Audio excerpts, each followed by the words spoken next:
Okay. Okay. Yesterday we yesterday we discussed still factory diplomacy, right? First, any doubt, any confusion from there? Yeah. You were talking about extension of your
I think I should introduce myself, right? I'm Ravi Kumar. I teach public administration as well as polity. And you heard the saying, old is gold? Yes, I am old. That means I am also gold. I'm a gold medalist in public administration. That's my favorite subject. I think my young colleagues are there, many people are there, Dr. Ravi Reddy, then Srikanth. Other people would have told you about why should you choose their optionals. So I think all of you have chosen your optionals, or still some of you are to decide. How many of you have to decide? Others, you have already decided what optional you want to take. Public. So five people are there, right? You want to decide why you want to take public administration. It's better you ask them. Just confused between public administration and history because both the topics are in my interest. That's why I'm looking for. Okay. No. What I was telling is, I was joking. Have you heard of Tenali Rama? Yes, sir. So one day he was asked to give a speech. So Tenali Rama got up on the dice like me. Then he said, "Do you know what I'm going to speak?" The audience said, No, we don't know. If you don't know, there's no meaning in speaking. He got out. Second day again, the same thing happened. Audience were very clever. They said, "We know what you are speaking." Then he said, "If you know what I am speaking, then I need not." He walked out. The third day, same thing happened. So the audience was very clever. So what they said is, some of us will say no, some of us will say yes. So that's what they said. They said, those people who know, please tell them those people who do not know. He did not want to speak. So basically what happens is that, as I said, other people have been telling you about what that. So today what I will do is I will tell you something about UPSC. I think they would have given statistics and everything. Is it not so? So many people have attended, so many people have succeeded. This is the subject that is being taken, a large number of people, so much of success rate, etc., etc. In my college days, my professor used to tell me about statistics. What he used to say is that there is a river, and the river is having like this. At some points it's narrow, something like that. So he said the average depth of a river is 10 feet or 8 feet. Okay. Now if you want to get into the river, will it be 8 feet? Are you sure? The average depth is 8 feet. Or let's say 6 feet. Let's say a man can walk in. Can you take that as a information and get into the river? Why not? At the point where you are taking it may be depth. So that's why my teacher used to say, statistics always lies. It does not give you the truth. Get my point? Right? Don't go by statistics. First thing. Second thing, then what you should go by? First thing is that you should go by your interest. What is the service that you want to get into? No, there should be a priority. You can't say any service, sir. There are 22 services. Indian Postal Service is also called IPS. Which service you want to get into? Priority. Administrative services, IAS. It is an administrative service. Even if you clear the mains examination with any of the options, mathematics or whatever it is, you are going to land up in Lal Bahadur Shastri National Academy of Administration, and the first semester they are going to teach you what I am going to teach you. What I am teaching is public administration, and they will teach you what is public administration. That is one advantage.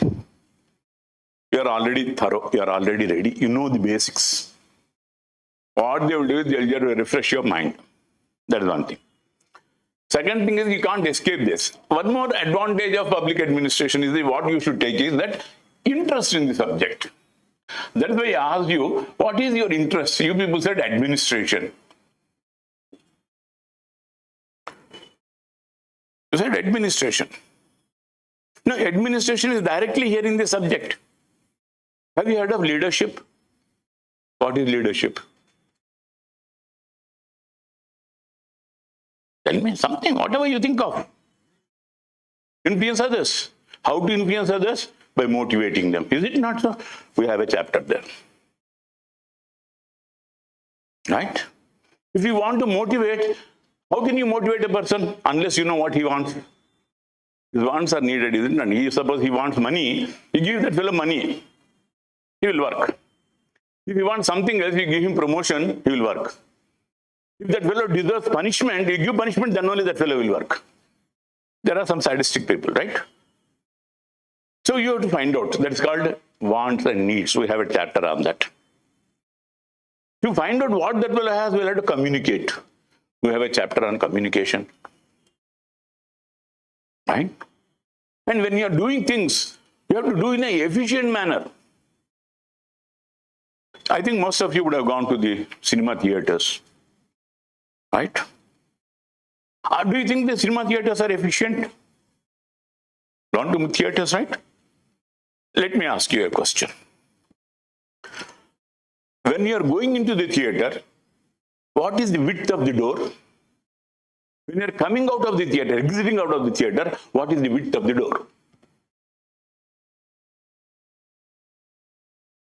Exit is narrow. What about entry? Now, if a movie is being screened, do all the people who have purchased tickets get into the movie theater at once? How will they go? Everybody, all the 100 people will go in at once? Then how will go? Friends, families together, right? What should be the narrow? The door is narrow, is enough, okay? It need not be wide. But if there is a fire accident in the theater, what happens? Or after the movie is over, what happens? How many people will get out? All, 100 people. What is the door? Narrow. Efficient? Most inefficient. How to understand efficiency or inefficiency? How to organize things in an efficient manner or inefficient manner is the topic that we deal with it. How many of you cook? Girls, I don't know. But the gentleman cooks. You also cook? Oh, good. How do you organize your kitchen if you have a kitchen? Suppose you have a gas stove. You have a lighter. You have a gas stove here. Will you keep the matchbox there in that corner? Where will you keep it? Efficiency. Get the point? If you see the kitchen, where are the sink? Very far? So that you can dump the vessels there. Efficiency. Efficiency is one of the watchword of public administration. Anything you want to do, we want to do it in efficiency. We have 3 E's. We have many alphabets. One of the alphabet is this. Efficiency, economy, effectiveness. This is called corporatism. Nowadays, we give different names, very beautiful names. But the basic idea is this. Yeah. Effectiveness. Give all these names, high-sounding names. So this is a subject that is day-to-day in your life. Every day. Every moment of your time is there. Today I started early. I thought I'll come here by about 9:15 or something like that. I could not start. I started about 9:15. But the traffic was heavy, so I could not come here till 10:15. If I have to be efficient, what I should do? Start early. So tomorrow I'll have to start by 9 o'clock, another 15 minutes. Once we fix the timing at 9 o'clock, that moving is right enough, we always stick to that. That is effectiveness and efficiency and economy. We choose the shortest path. And we follow that. And whatever we do it in a very reasonable manner. It should not be unreasonable. Reasonableness is called as rationalism. Rationality. So, when you are taking public administration, this is also there. Rationality is also there in your civil services. First thing is, you are going to be ready even in getting into the service. I may be a negative thinker, okay, pessimist maybe. But the point is, I have seen, I don't know, I have been teaching for civil services from, should I surprise you? From 87. So how many years? 87, 13 years, another 22 years, 35 years. I have seen several people, several batches, and many of the students are there in the services. Not all of them got into the service. Others have started their own businesses, others have gone into some other hospital management. They are directors in all the medical hospitals. So what it means is that, civil services alone is not your life. But does life stop with the civil services examination? It doesn't end. Life has to go on. So even when you are going on with your life also, your public administration or administrative skills are going to be useful. Public administration is a subject that is visible. Suppose you go to a shop, you are angry with that shop fellow. What is the treatment he'll give you? Suppose you go to another shop, you are friendly with that fellow. What is the treatment he'll give you? Which is better? Smile, it pays to give you better face value. Is it not so? This is called human relations. How to maintain good relations with people. So public administration is basically common sense which we active every day, every moment. That's why I told you about kitchen, that's why I told you about so many other things. Every moment you are dealing with administration, every moment. Do you have a timetable for your own self? That is nothing but organizing your time, administering your time. If you plan to come here, what time you'll start? Plan. I told you just now, 9 o'clock, 9:15, 9:20, 9:30. Administration of our resources. You have money. Will you spend all the money on one thing? How much you may be feeling hungry? Suppose you are feeling very hungry, you have come from different place, and you have only 100 rupees. Will you spend 100 rupees totally on the food only? How much you will eat? What is required? Maybe 20 rupees a chapati, something like that, for sustaining. Then you want to go back. For that also you have to maintain optimal utilization of resources. That is financial administration. When we are doing too much work, what do? We delegate work to some other person. Is it not so? Nowadays in houses, you will find that husband is working, wife is also working. Then what happens is you will have to engage a maid. When you are engaging a maid, you pay her 3,000 rupees or 4,000 rupees. Is it not efficient utilization of human resources? If the maid doesn't come, what happens to the house? See? You have to delegate some work. We have that process. Whenever you are giving some work to somebody, you have to ask that fellow, have you done that work or not? Accountable. If you give some money, you should ask them, where is the money? That's simply, I want to tell you that administration is day-to-day life.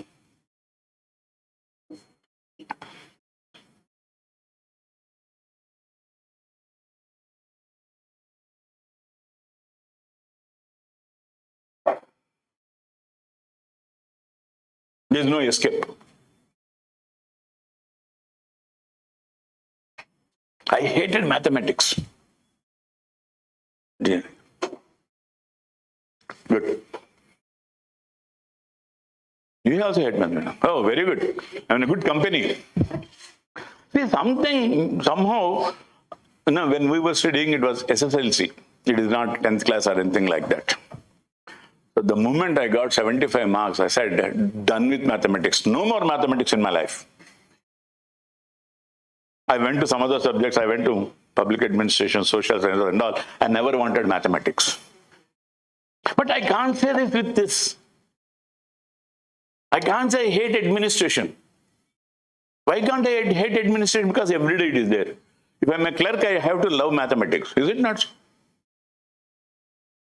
If I'm doing some lower clerical job or something like that, I'll have to maintain accounts and everything. Now, this is not the job I wanted. The job I wanted is take decisions and order people to do something. Get things done. Administration is a word that has two components, ad plus ministrare. This is the first thing that you see in any textbook of public administration. Minister means serve. Ad means to serve. To serve anything. Even who is the biggest criminal in the world? Anybody you know? Any Indian criminal? Lawrence? Vishnu. He's a criminal. Is he caught? Yes, sir. Even after getting caught, he opted from the field. See the administration working there. He's in jail. He may be in the prison. He's caught, but still he's able to run his organization. See the administration. Administration is a universal phenomenon, not only for the good, it is also useful for the bad also. Dawood Ibrahim, Chota Rajan, they are there somewhere in the, Pakistan or some other country. From there, they are running gangs here. Even the person is so powerful that only when he orders, the Indian police is also feared of his action. See, what I want to say is that, administration is an activity that is universal. It is there in your life every day, day-to-day life. What is wrong in learning about it? Is there anything wrong? So, even if you don't get the civil services also, will you have the knowledge of administration with you or not? You may be working as a CEO at a later date, or an executive officer at a later date, or something else would be there in your life. Is it not so? Don't you need to organize your life? Don't you need to set up a goal in your life? Don't you need to work for the goal in your life? Right now, what is the goal? Civil services. After getting into the civil services, what is the goal? Don't tell me that. I don't believe. That's false. Don't tell that I'm serving the country. If you want to serve the country, you can join the army also. By civil services. Sir, Does the army serve not the people? No. Protection, only the borders. Army doesn't work into the country. That is why it's called military service. It's not called civil service. There's a difference between military service and civil service. Civil service is the service that serves the civilian population. Get the point? yes. Military service is the service that serves only at the borders. Protecting. We have sovereignty. We have a border, territory. It has to be protected. So military service there only. But the threat of death is more in. So you want to join the civil service. Get the point? Have you heard of an IAS officer in Bihar called Krishnaya? He was our old student. He was stoned to death. Recently, his wife was given some award or something like that. He was stoned to death in Bihar, but he was doing something good. No, risk is there. You can serving people, you can join the army also. So don't tell serving the country or serving the people. Find something else. Something which would have inspired you. No inspiration. If there is no inspiration, you will not get into this. But you have some inspiration which you may not know. Why do you want to work? No, why do you want to work? Why don't you stop doing any work? That's it. Survival is your inspiration. Get the point? If you don't do work, you don't get anything. When you don't get anything, you don't eat, you don't survive. Not necessary. It's not necessary. It's not necessary that there should be a role model and that role model you should copy and follow that. It's not necessary. Right? Everyone has a role model at some point after the role model changes. If you ask a young kid, he will say, who is the best cricketer now? Virat Kohli? Who is that? He will say, I want to be Virat Kohli. After 2 years, you ask him, he will say something else. After 5 years, you ask him, I want to be somebody else. You'll see some movie and say, I would like to be the actor like the Pavan Kalyan, like this. People have circumstances. Everybody will have some influence, maybe knowingly, unknowingly they'll be having. Everyone is influenced, maybe by the society itself, maybe by the family itself. Somebody would be there. Motivation is always there. So if there is no motivation, there is no life. If there is no need to survive, there is no life. Simple as that.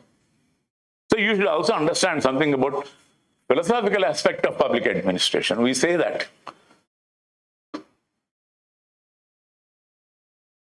administration is philosophy of life. Philosophy of life is administration. Tell you how. Do you know how many problems you are going to face? No. So what you have to do is, today there is a problem, solve it. Tomorrow there will be another problem, solve it. Day after tomorrow another problem, solve it. That is what life. Every day in life there is a challenge. Is it not so? Maybe every day, maybe once in a month, maybe once in 15 days, maybe once in a year. It may be a challenge in medicine, it may be a challenge of education, it may be a challenge with employment, it may be a challenge with something else. We are dealing with challenges in our life. And to deal with these challenges, you need to have some plan. When you plan and do the work, you are going to be succeeding. How to plan, how to go about is what administration deals with. This is simply to tell you that what administration requires is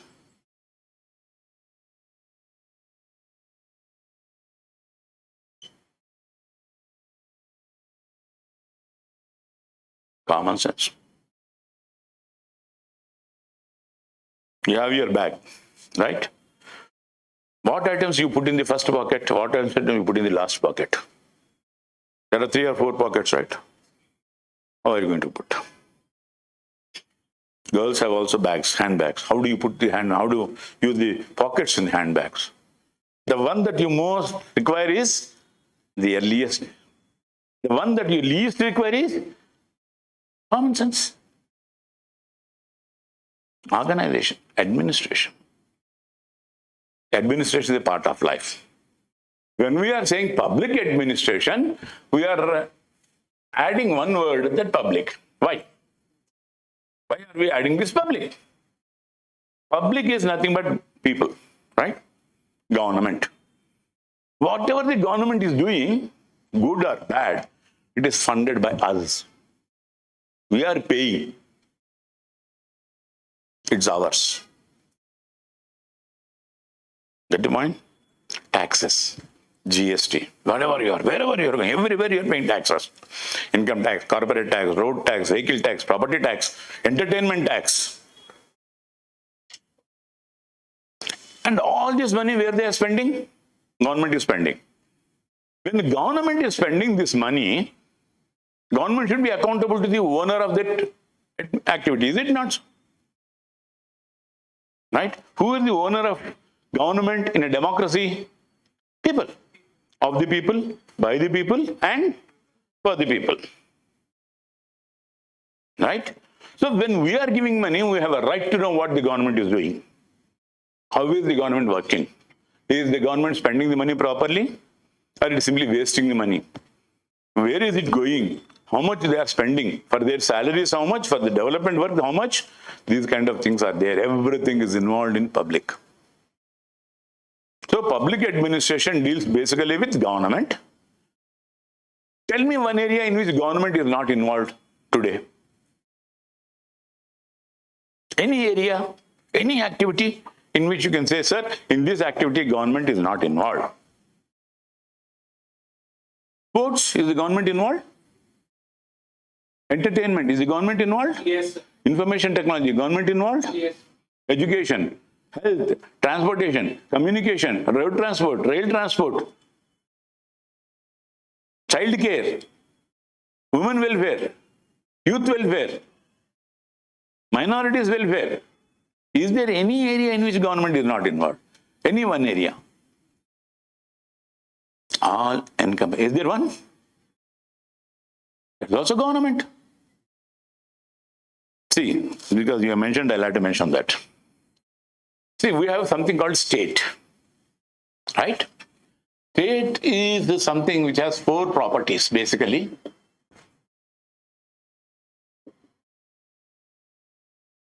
State has sovereignty. State has territory. State has population. State has government. These are the four properties of state. Sovereignty means the ability to do whatever it wants. It can kill people also. You are talking about IAS, but if you get into IPS, you have a right to kill people also. Yes. You will have a arm. You can kill people also. See how beautiful it is. Officially. Can't work against the law. According to the law, you can kill the fellow. Thrilling. Is it not? Killing people is not easy. Sovereignty. Government can do. Hang people also. Total. Not only inside, but also outside also. Okay? When you talk about inside, we say it is police. When you talk about outside protection, we talk about army. Yes. Then territory. Territory is the area which we cover. Whether it is land, whether it is sky, whether it is water, we cover that. That is our territory. In that area, we have our rules, regulations, and everything. Then we talk about population. If it is a desert, there is nobody living, there is no need for administration. Right? The population is also necessary. All the people who abide by the Constitution of India, who are by birth, by naturalization, by whatever process, they are citizen of India, all the people will have to follow this. They are supposed to act according to the whatever has to be done. To ensure these things, we have a government as an agency. Right? So this sovereignty, I make laws, I implement the laws, I arbitrate the laws. So here we have three organs. We call three organs of state.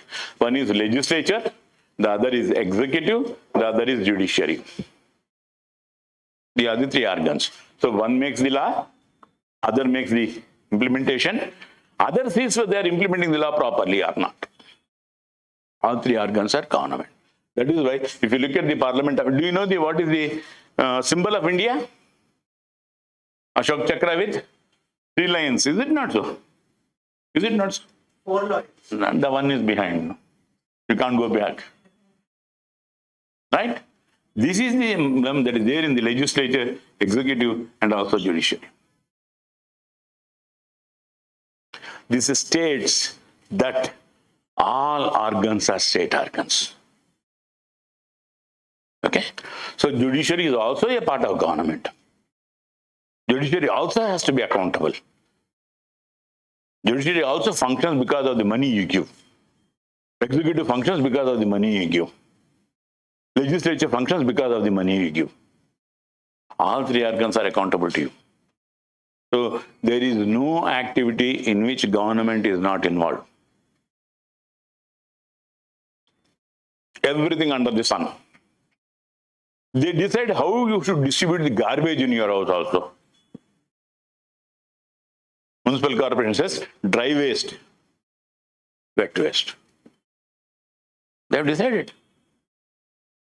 In some of the countries, they go to the extent saying that, how many children you should have. And previously, it was saying you should have only one. If you have one, the second one, you will go to the jail. Now they change their policy. They said, 2, okay.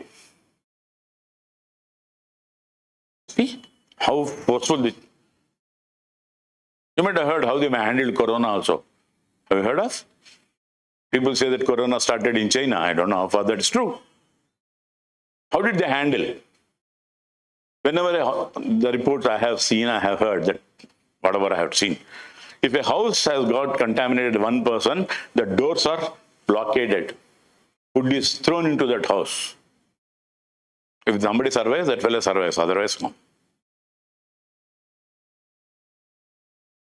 Total control. You don't know what happens. That is also administration. So administration is something which is to serve a goal, right? If the goal is public, we call it as public administration. If the goal is private, we call it as private administration. That's all. There is no difference between these two. Government wants profit. Nowadays, railways, what are they doing? They are coming with dynamic pricing, right?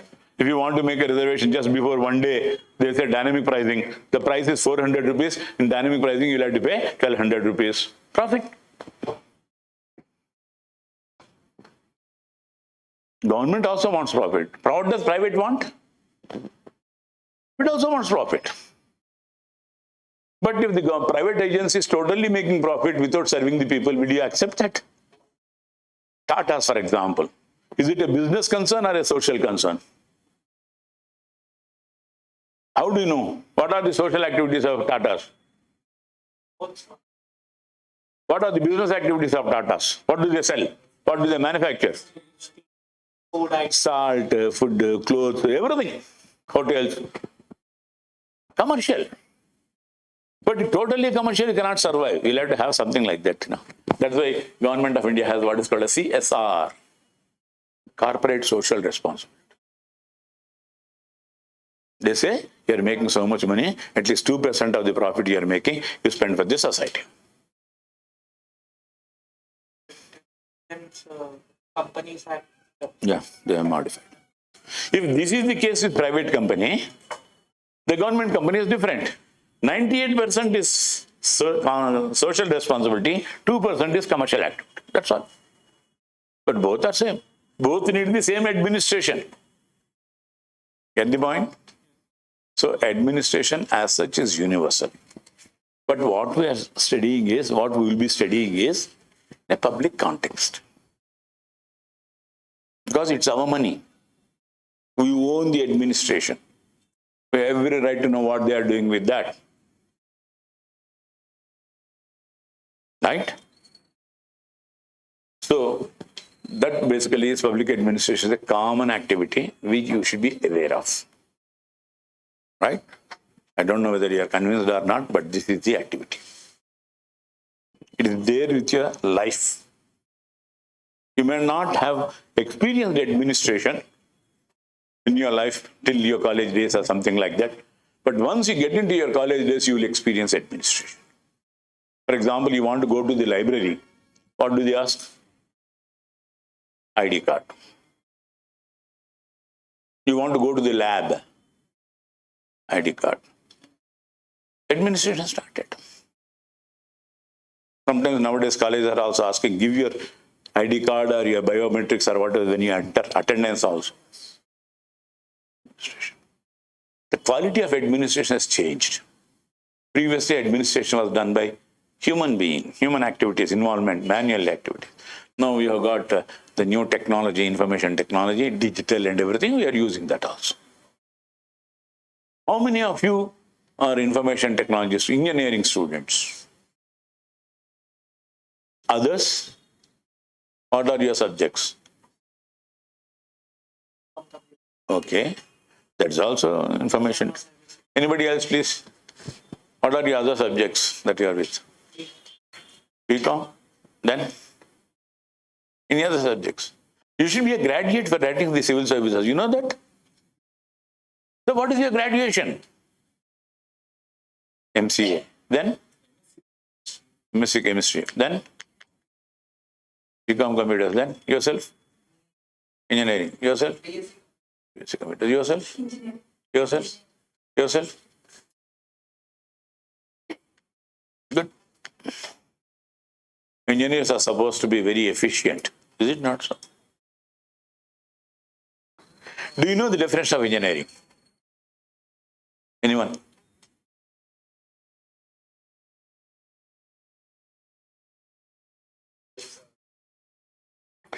Don't tell me that idiot joke.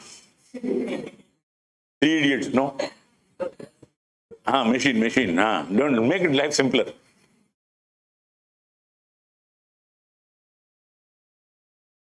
Engineering basically is designing, manufacturing, operating equipment. Mechanical equipment, marine equipment, aircraft equipment, satellite equipment, whatever is that. Designing, repairing, and operating equipment. That would be basically engineering. You are dealing with the mechanical engineers, deal with machines, electrical engineers deal with electrical equipment, marine engineers deal with machines, ships and submarines. Engineering is one. Subject is different. Administration is one. Area of operation is different. Right? Get the idea? But life is only one. Administration is only one. No escape. Right? This is basically what I wanted to tell you about the administration aspect, public administration or administration aspect. Any questions you have, you can ask me now. We'll take some time again, we'll come back. Yeah. My friend seems to be having one. Shoot. Yeah. Welcome.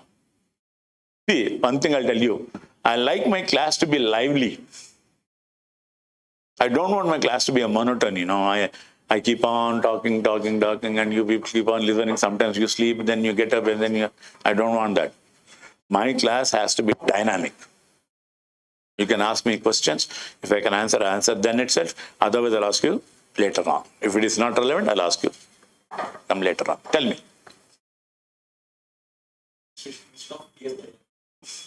Why should you choose? Are you only concerned with the theory? Or are you concerned with practical activities? Are you interested in only theory or actual practical activities? No, not that. What I'm asking you is, practice. You want to do something practical or theoretical? I'm a theoretical, say for example, I'm an armchair traveler. As an armchair traveler, I'll sit here, then I'll open, nowadays, you know, chat GPT or something is there. So I open chat GPT, I say I want to be in Rome. So it opens up Rome and says, this is what is there in Rome. That's my tour is over. Do you want to be like that? Or actually want to go to Rome and see what is that? That is what is public administration. Yeah. See, in PSAR we say something. We say that, I just said, government is of the people, by the people, for the people. Democratic theory, democracy. Do you really think this government is working like that?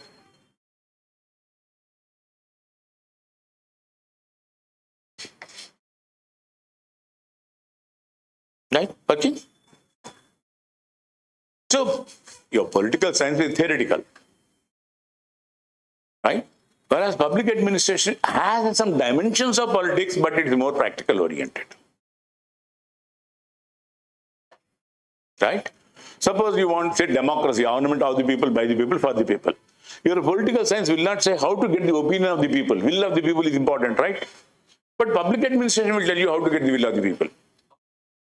You are voting, universal adult franchise, electronic voting machines. Have an electoral officer, election commission. Have an electoral officer. That officer is district electoral officer. Voting, what is the process? What is the method? How to go about?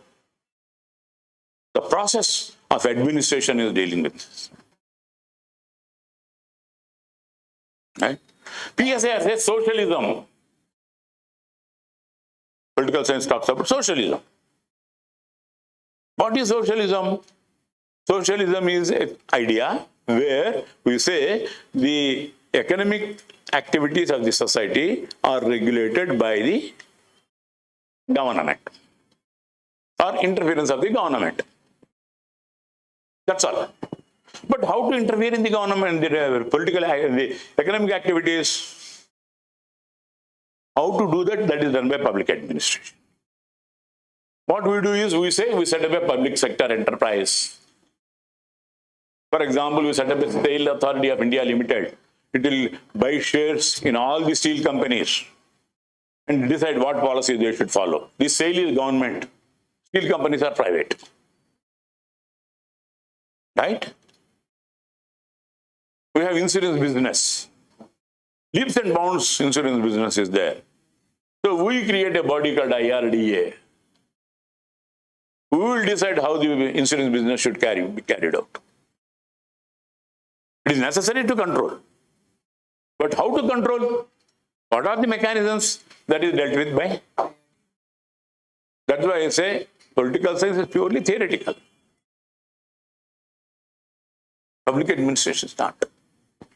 For example, in the political science, in the constitution itself, we have Freedom of speech. Right? How is freedom of speech being followed in the country? What is freedom of speech? Right to speak, but Right to speak. If I make a movie, is it my freedom or not? Freedom of expression or not? But can I show the movie to everybody? What is the process of showing the movie, exhibiting the movie? it should not hurt any public interest. Who will decide? Censor board. Censor board is government. You have your freedom of speech, but your freedom of speech is regulated. Expression is regulated by government to see that it's not hurting the feelings of others. So we create a censor board. See, this is application. This is practical activity.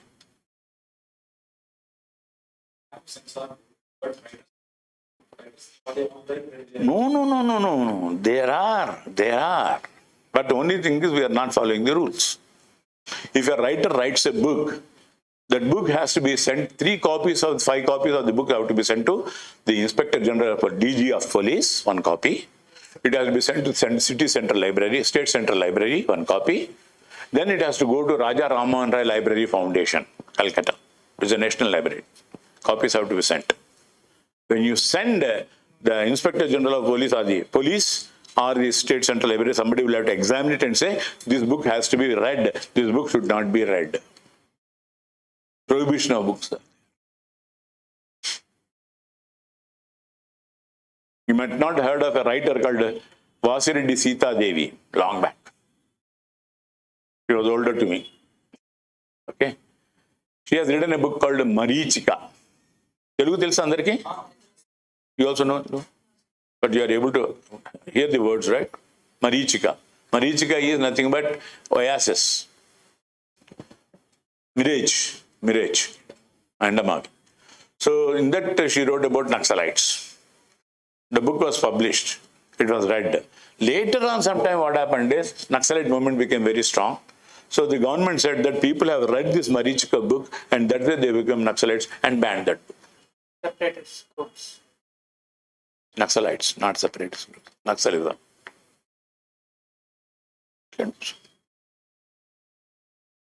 Sir, how is it, administration deals with psychology of different people? It doesn't deal with psychology of different people. See, the point is, if you have to deal with psychology of different people, if there are 20 people here, I can't deal with 20 psychs. See, there's an assumption. Young people. We assume that young people have not experienced many things. Young people are dynamic, adventurous, challenging, innovative. We think these are the people.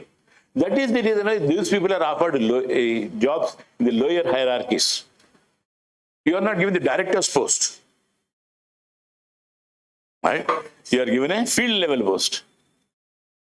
There you show your innovation, your creativity, your challenging abilities and everything, and then you are good at that, then you are promoted to higher levels.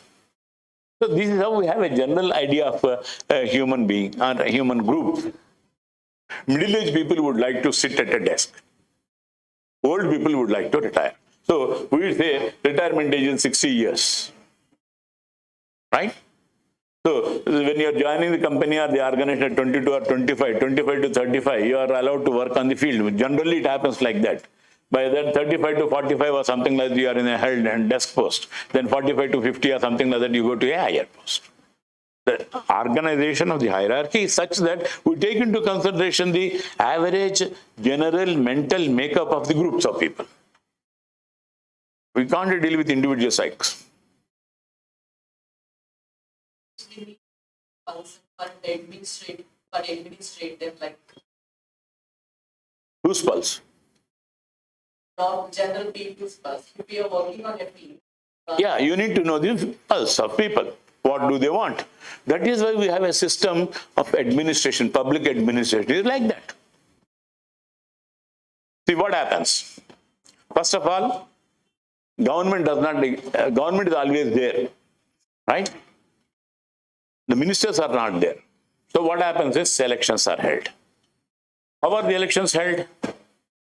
On the basis of manifesto, right? It is expected, political science, my friend, it is expected that you read the manifesto, then see which party is good, then decide and vote. Are you doing that? Political activity is like the that. parties who are not even holding the manifesto. So, you suppose read the manifesto. Let us say everybody is reading it. A, B, C, D are there, and I find that D is more better, so I will vote for D. That is the will of the people expressed. So all these people who are voting for D are electing their representatives, MPs or MLAs. MPs or MLAs are members of parliament. Okay? Who can be the Prime Minister of India? A leader of the majority party in the Lok Sabha. Right? Lok Sabha is the house of the people. Right? So now what happens is the Prime Minister is there.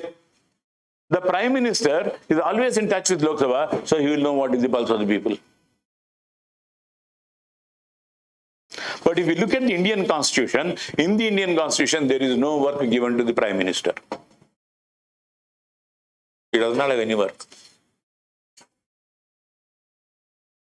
There shall be a Council of Ministers headed by the Prime Minister. It will be the duty of the Prime Minister to report to the President now and then about the state of affairs. All powers are given to the President of India. Executive powers, legislative powers, parliamentary powers, financial powers, everything. So, Prime Minister will advise the President of India what to do. People's opinion is, sir, this is people's opinion, please do. Then the President will give an order to the Chief Secretary or the Cabinet Secretary or the others, and they will carry out the activity to the lowest level. This is how public opinion is taken. Nowadays, one great man had been there as a President of India, Kalam. He really brought about real direct contact with people. Till Kalam had come, nobody knew that there is a President of India who has an email, who can be contacted. In Secunderabad, we have a Rashtrapati Bhavan. We were not even allowed to go and see. Kalam was the person who said, no, people should be allowed to walk in. Delhi, yes, allowed to walk in. So Kalam has brought about that change. And now that has been extended. Previously, what was going on manually, now we are doing digitally also. Right? So instead of directly going via this, now Prime Minister has a new phenomenon, Man Ki Baat. So once in a while, he speaks to the people directly. How many times did Manmohan Singh speak? Anybody heard of Manmohan Singh? Maybe once or twice. How many times Modi has been speaking? Number of times. Public opinion. Either is generating public opinion. The point, you can raise an issue on that. You'll go to the PMO. Whether it's act or not, that's a different question. But there is a feedback mechanism. So we are transforming the administration slowly more democratic. Right? That advantage of transforming administration into a democratic one, dynamic one, is because of information technology. That is why we have a new phenomenon in government. We call this as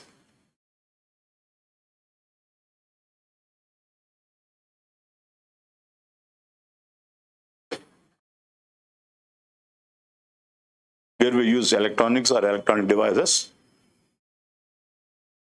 This is the latest phenomenon. Right. So we are always dynamic with times. There was a question sometime back, because you asked that. Let me see. One question was there sometime back. I'll tell you how to answer these questions also. That is one of my job I have to do.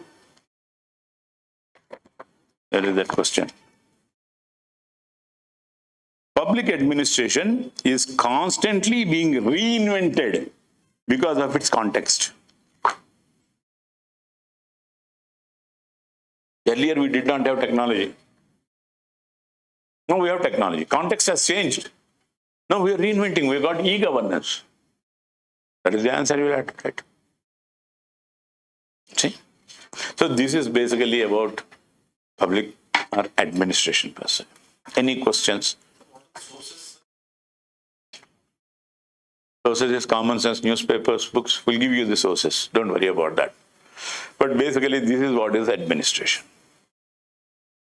There are some other conceptions about public administration and civil services. One of the concepts or understanding of the people is that it is a tough subject. I'm not going to say it is easy.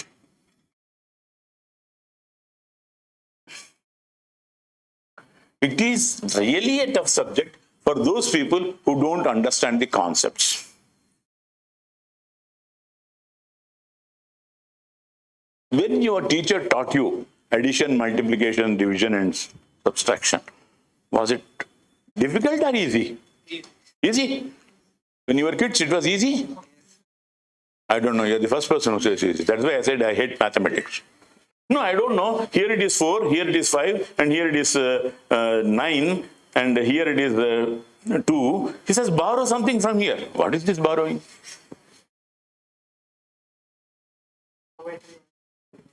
I don't know about supplement. And always, you always say there is always something called X. I don't know. What is this X? Let it be X only. Why do you have to find it out? Find out X.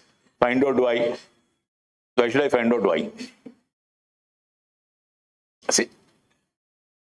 And when you have these kind of things, I see my grandchildren are also in classes. They say, how difficult is with this?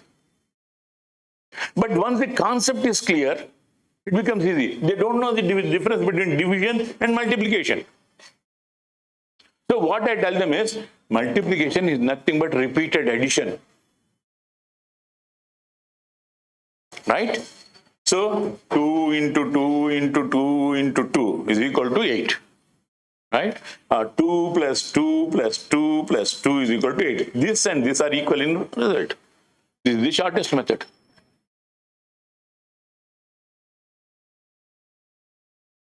Subtraction is also the same. So once we tell them, it becomes easy. Once you understand the concept of anything, it is easy.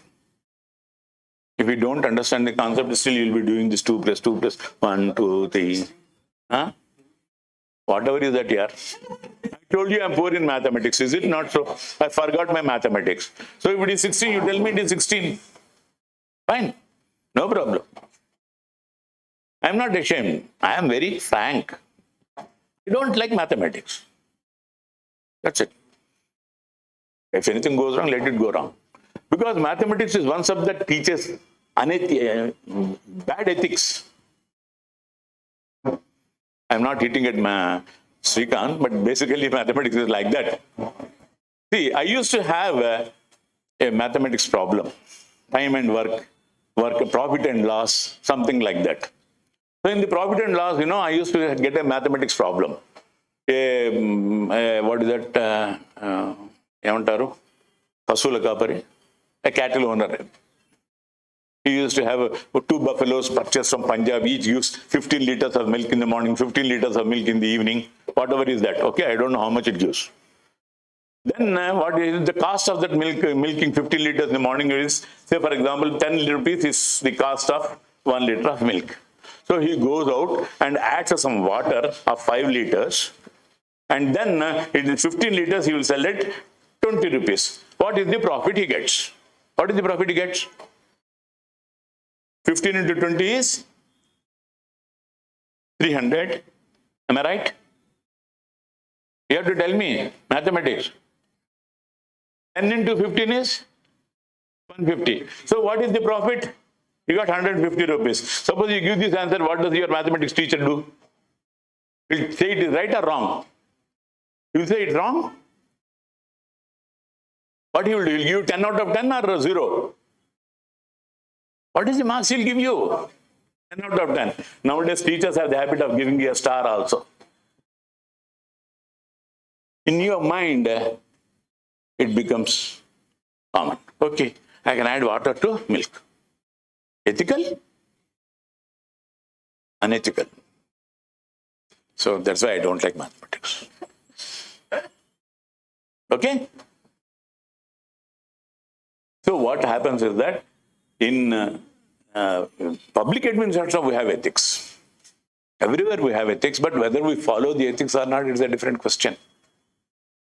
But when you are talking about here factual data only, you are not talking about the concepts. The concept of adding water to milk is not good, not right. The nutrition will come down. Is it not so? Nowadays, I am seeing one advertisement about Country Delight. Have you observed that? This one? In the initial days, the packet was having 500 ml. But actually, the packet design and everything is 500 ml. But if you see, it contains only 450 ml. Unethical. I wrote to them, there is no response. They're not bothered about feedback. But if something like this happens to Sangam Dairy or something like that, they will definitely respond. Accountability, responsibility.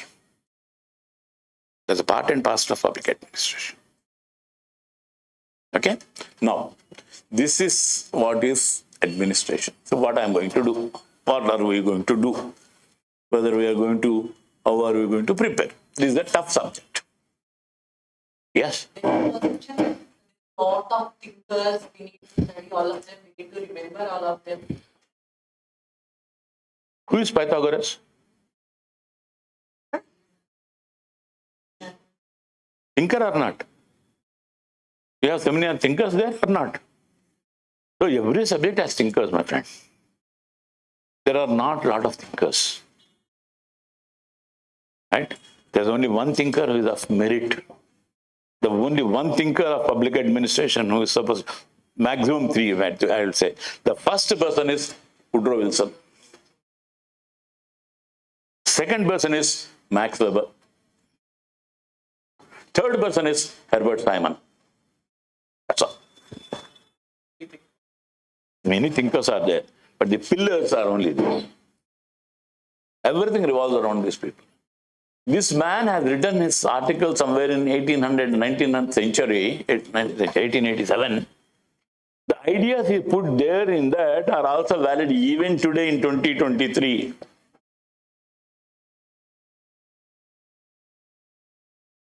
He said, politics and administration should be kept separate. That was his fundamental concept. Whenever politics interferes in administration, administration cannot work effectively. Suppose, under the Prime Minister Yojana, let us imagine that you are a district collector, you let allot houses. Okay? Some 100 houses have been given to you to allot in your district. And the criteria is there that income should be less than 5 lakhs an annum, then ration card should be there. Some criteria is there, 1, 2, 3, 4, 5 criteria is there. Right? Now, when MLA or MP comes and says, he belongs to the opposition party or the ruling party. Let's say he says ruling party. He says, give these 100 houses only to those people belonging to my political party. Is it right? Why not?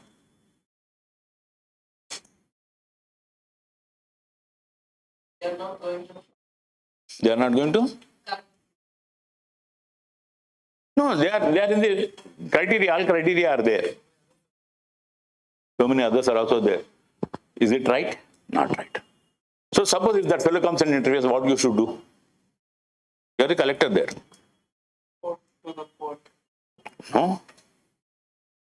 You should No, he won't listen. अरे हमारा party है, TRS का है, BRS का है, करो ऐसा. Then what you will do? You know, simple thing. Simple. Write it down. Say that all these houses should be given to only my party people. He will run away from you. Okay, where are you going?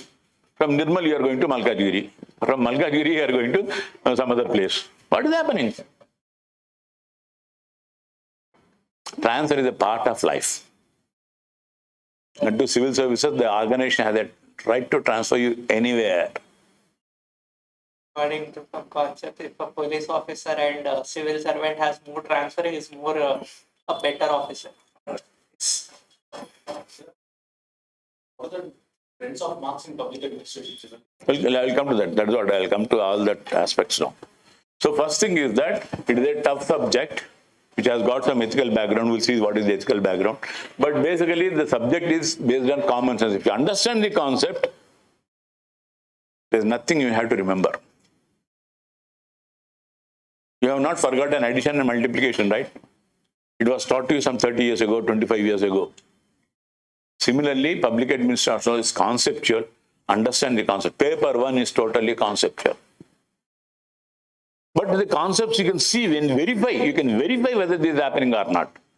I just said, if you are angry with some fellow, will you do the work? If you are friendly with some other fellow, will you do the work? You said, if you are friendly with that fellow, he will do the work quickly. Right now, human relations, there is a concept that is there. Paper 1, we are applying it. Paper 1 is theoretical. Paper 2 is practical. How everything is working in Indian administration, that is what we are seeing. Okay. Trend of marks. Yes. Tell me, what is the highest score of a topper in civil services? I think now the results are out. People have given you all your interviews and all. Out of? 2002. How much is it?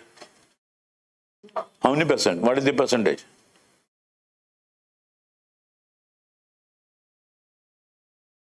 You need not be the highest scorer. That means even the university, you may be a gold medalist, but when you come to the civil service, a gold medalist is not worth it. Because the questions, the paper, the way it is organized, the syllabus and everything is so different that even though you are a topper, you won't get 500 marks out of 500 in public administration. You won't get all the, how many thousand marks, 215 to, how many, four papers, right? Yeah? So you don't get all the marks in all the papers. It's not possible.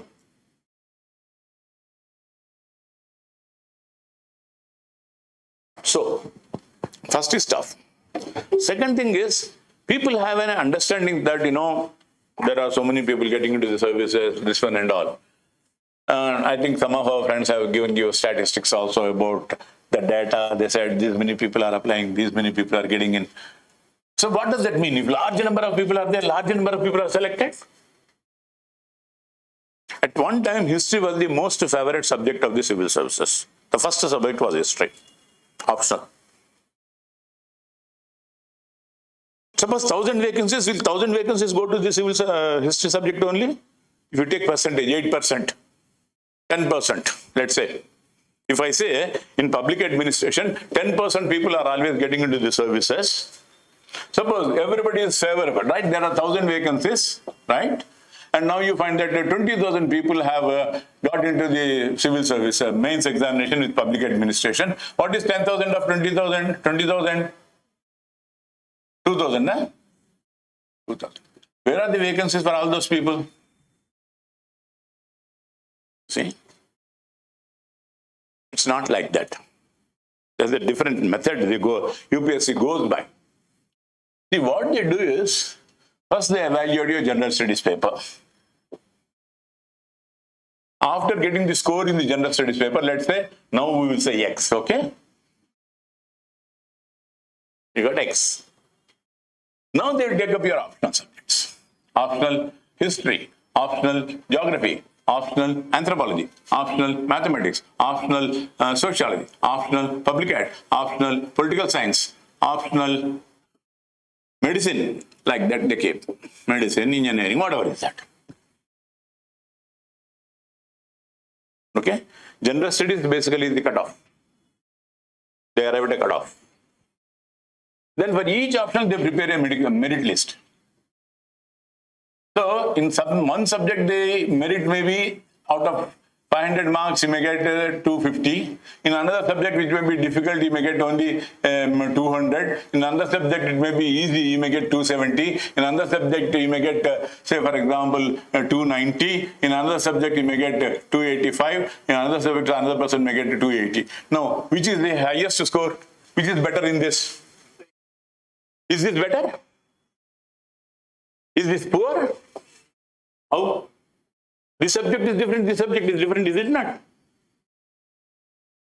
All are standing on the first level only. So whether you get a tough paper mathematics, say for example, you get only 200. 200 in mathematics is equal to 280 in political science, 285 in public administration, 290 in sociology, 270 in another that, 200 in agriculture, 250 in commerce. Then you add the GS marks and then you select it, come down, like that. So each option starts with a different cutoff. There is nothing like one cutoff. Suppose in one option, say for example, mathematics, maybe one person may be very perfect. Out of 500, he may get, let's say, imagine 500. That can that be the cutoff for all the options? No. So for each option, there is a separate merit order prepared. Then you are combining with the GS marks that you get. Then you sort out GS plus optional marks. Which comes first? That person is selected. If there are 1,000 vacancies, say 1, 2, 3, 4, 5, 6, 7, 8, 9, 10. First round, first 10 people get in. Second 10 people get in. Third 10 people get in. Fourth 10 people get in. By the time 10 into 10 or 10 into 100 comes, cutoff is over. You get your 1,000 people. Get the point? In one optional, it may start with 500. In another optional, it may start with 200. But the first 10 people only will get in. So don't worry about marks percentage at all. The only thing is you will have to do your paper effectively as per the question that is being asked. Which one? All subjects are scoring. All subjects are scoring. It depends on the answer you give.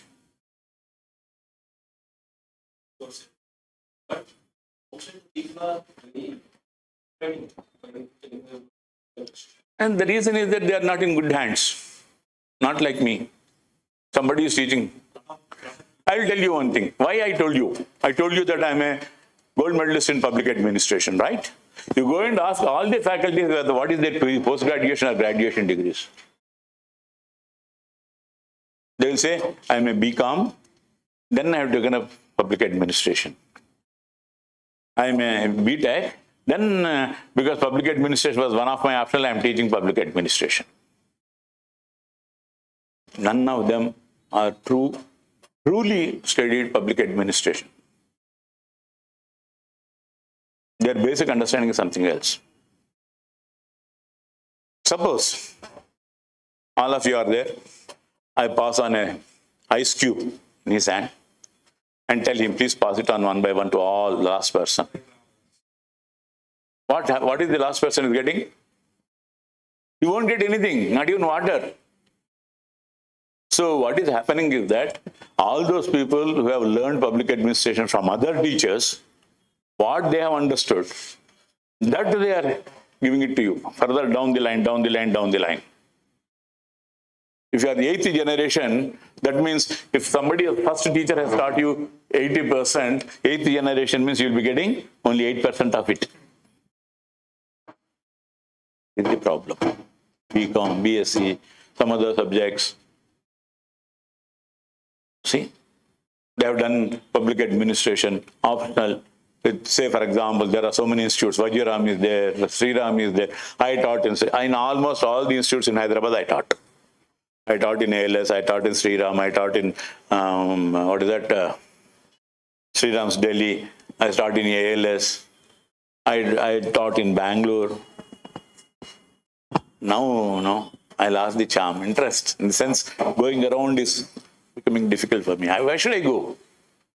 If those people want me, they'll come here, wherever I am there. Why should I go around? That was my idea, so I stopped going around. Every subject. You talk of any other subject, which is, see, every institute has a favorite subject. Right? Some people say Telugu is very good. Right? Some people say sociology is very good. What is the strength of that discipline? They will do it. You should not go by the strength of that institution. You should go with the strength and interest of yours. You should see, am I interested in this activity? Do I have any basic idea of this? Then I can go.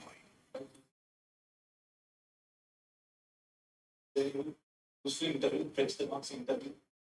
In interview, they are not going to ask you anything about the optional subject.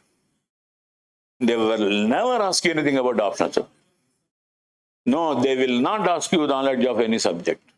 If you are going, say for example, UPSC also has teaching positions, assistant professors in universities, etc. Suppose you are a public administration scholar, you are going there, they will ask you which scholar you like, etc., etc. You'll have to explain, then they will give you. Yeah, tell me. For essay, Yeah. Nowadays there are 2 essays, right? At least 1 essay is on society, in the dynamics of society. So, is public administration dealing with the social problems or not? Why are we having reservations? To maintain equality. To resolve a social problem, inequality. How public administration splits in teams. You have polity. Almost in every paper of GS, at least 8 to 10 questions are of public administration, polity. Paper 2 of public administration is totally polity. If you prepare for paper 2 in public administration, you need not prepare for polity in paper GS paper. Right? Questions are there, which you can better answer from polity, from public administration perspective. 12.5 marks, 10 questions, 125 done. We'll see one question. Let me see if I have the paper 2 with me.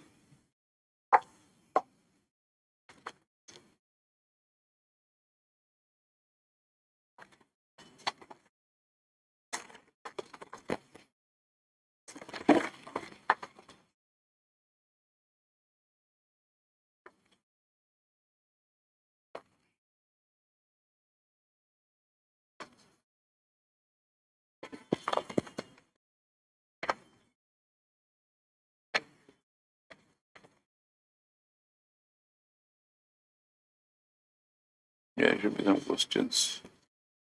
Some time back there was a question.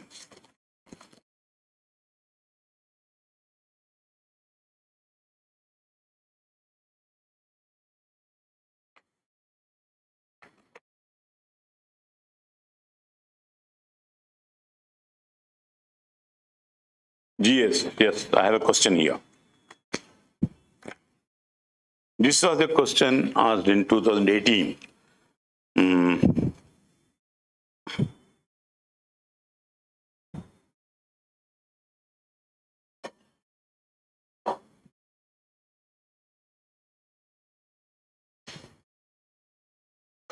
Indian and USA are 2 large democracies. Question number 13. Examine the basic tenets on which the 2 political systems are based.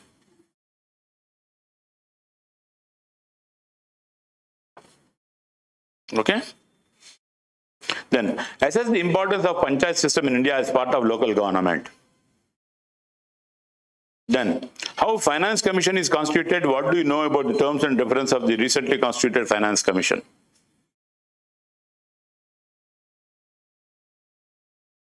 E-governance is not only about utilization of power of new technology, but also much about critical importance to useful information, use value information. The Comptroller and Auditor General has a very vital role to play. Explain how. Under what circumstances can the financial emergency be proclaimed by President of India? What are the consequences?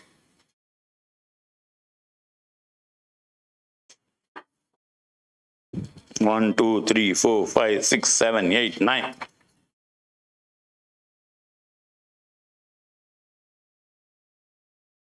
Citizen's Charter is an ideal instrument for organization, transparency and accountability, but it has limitations. Identify limitations. 10 questions out of 20. And each contains 12.5 marks. What more you want when it is able to cover in your paper 2? That means your preparation for paper 2 public administration takes up your entire general studies, polity. And most of you think that polity is only what? Constitution. You read that Lakshmikant book, is it? Already started? How far you are there? How many chapters completed? Okay, you know something about president? I mentioned one arrangement now, very recently. I said, in the Prime Minister, there are no powers given. All powers are given to President of India. Why?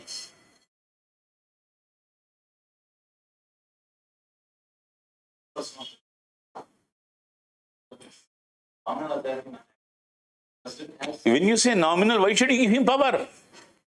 Nominal means naam ke vaste, right? I'm not asking about it. He has constitutional discretion. Who's at situational discretion? What is the purpose of veto? Is it constitutional or not? Why? The president, if he thinks that a bill is wrong, he can simply say it's no. Veto. Yeah, you are saying something. No, is there a measure of wisdom? Is there a final check? No, how do you measure the wisdom of a president? What is the arrangement? Why is that arrangement? You tell me, why is that arrangement? What is the term of the Prime Minister of India?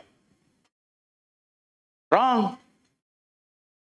That's what your Lakshmikant says, 5 years. It's not 5 years. It is as long as he enjoys the majority in the Lok Sabha only. Atal Bihari Vajpayee, when he became the Prime Minister, his first time he was only for 12 days. If it's for 5 years, he should have continued for 5 years. Chandrasekhar was 6 months. Charan Singh was 2 months. 5 years. Sleeping. He was the sleeping Prime Minister of India. Devagowda.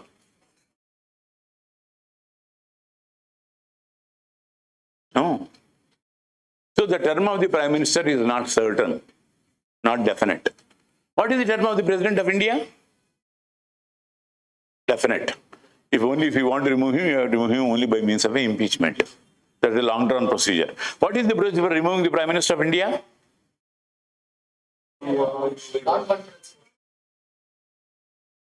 Simple, is it not? So where should you give the power? To a person who can be removed any day, or a person who has a fixed term of 5 years?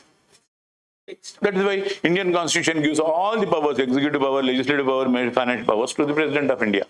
Is this aspect explained in Lakshmikant? No. Polity is not just constitution, my friends. Polity is structure and functioning also. How is it functioning? Both are a part of it. So, when you prepare public administration paper 2, we will be going to all these dynamics. This would take over your complete preparation for polity. Right? So, for general studies, what is the advantage? This is what he was asking. So, the advantage is that you are better prepared by taking a public administration for the polity segment of general studies than a person who has only taken other optional and prepared for polity. You ask a person, the question I have asked, you ask a person who has taken polity with other optional, sometimes even in public ed optional, other institutes, they will say no. There is a clause, right, for a money bill to be introduced in the Lok Sabha only with the recommendation of President of India. You ask why? They will not be able to answer you. They will say it is there in the Constitution. The question is it there or not in the Constitution? The question is, why is it there in the Constitution? Right? So, dynamics are there. Polity is also a dynamic subject. Public administration is also a dynamic subject. Somewhere something happens, it becomes an important aspect for public administration examiner to ask a question.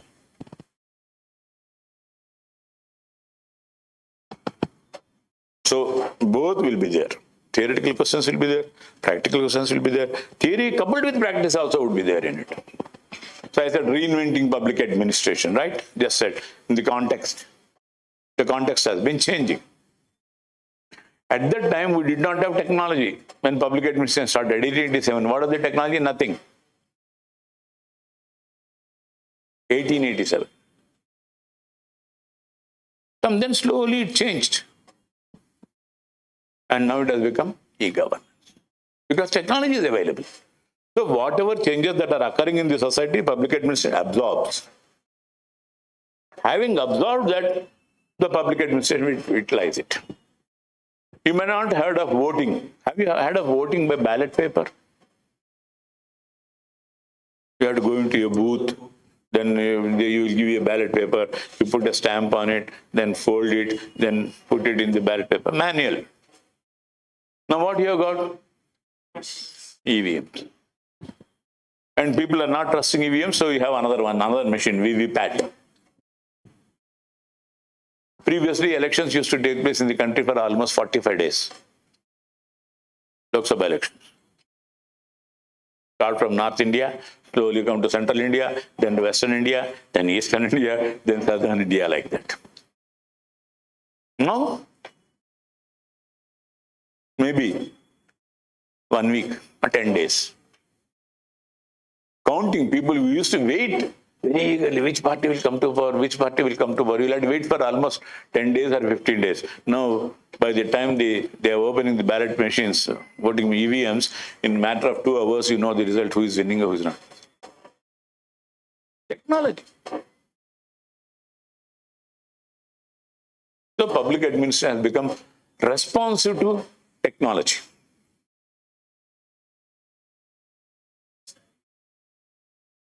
Syllabus is static, but its operation is dynamic. There is nothing static.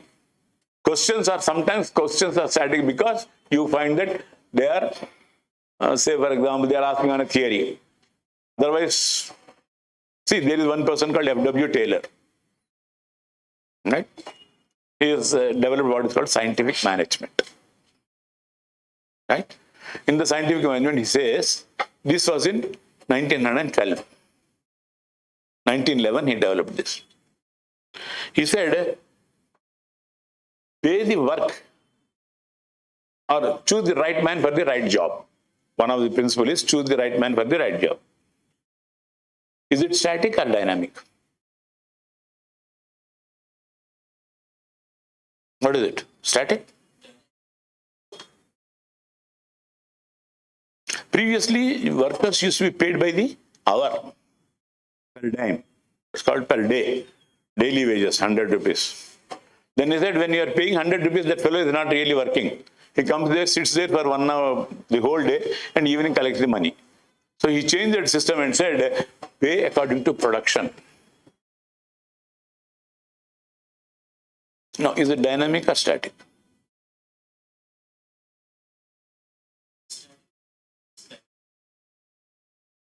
You don't talk about percentages, my friend. Percentages takes me to mathematics. I don't like it.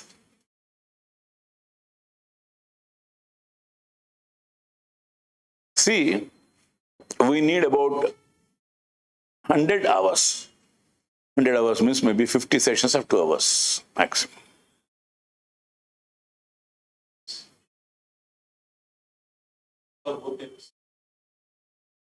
See, in both papers, there is so much of repetition. Topics are repetitive. There are only 27 topics, and if you remove the overlaps, you will find there are much less. You have the syllabus with you? All of you have the syllabus? Okay. Let's go through the syllabus also. You people want the syllabus to be taken. Fine. We'll take it up. First, to take paper 2.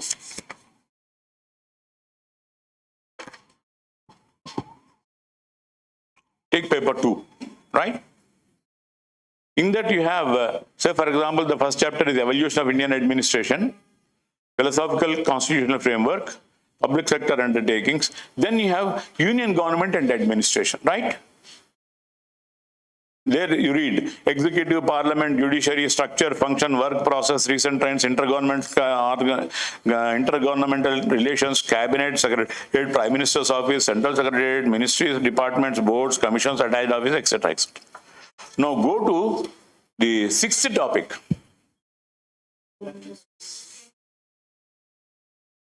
Administrative, legislative, financial relations, role of finance commission, governor, chief minister, council of ministers, cabinet secretary, chief secretary, state secretary. Both are one and the same. States have only one difference or two differences. States have a governor, nation has a president. Nation has a prime minister, state has a chief minister. Some states have legislative councils, but all states have legislative assemblies. So when you are discussing parliament, the same rules, regulations, everything is followed by all the states also. That means when you are thoroughly reading the union parliament, union executive, you have already done with the state executive and state legislature also, except these three. Okay? Overlap number one. Then go to civil services, 8th chapter. Constitution, position, structure, recruitment, training, capacity building, good governance, initiative, code of conduct, etc., etc., etc., etc., etc. Right?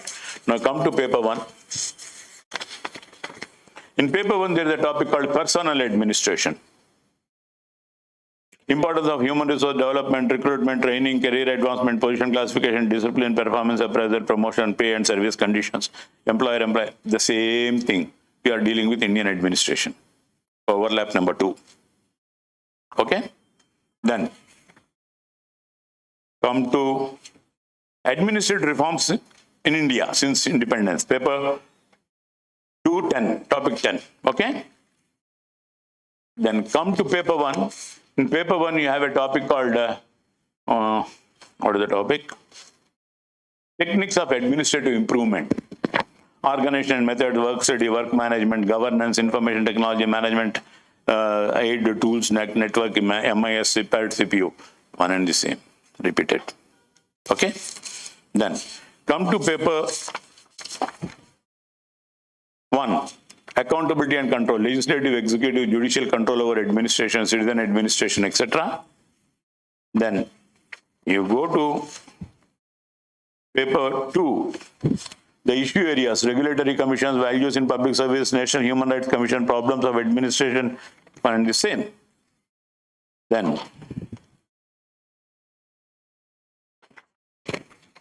that also deals with accountability and control, concepts of accountability, legislative, executive, judicial control over administration. Both are same. Okay. Then come to 12th topic, financial administration. Monetary and fiscal policies in paper 1. Monetary and fiscal policies, public borrowings, public debt, budgets, etc. Types of budget, etc. Go to paper 2, chapter number 9. Financial management, budget as a political instrument, parliamentary control over public expenditure, role as finance ministry, comptroller and auditor general, etc. Almost same. Right? Then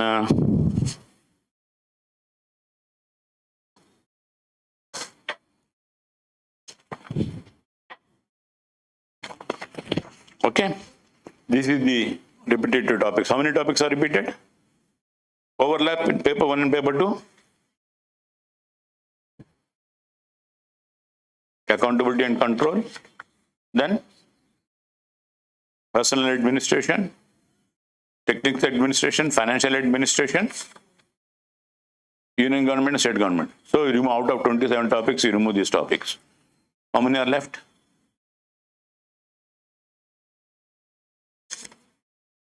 Now,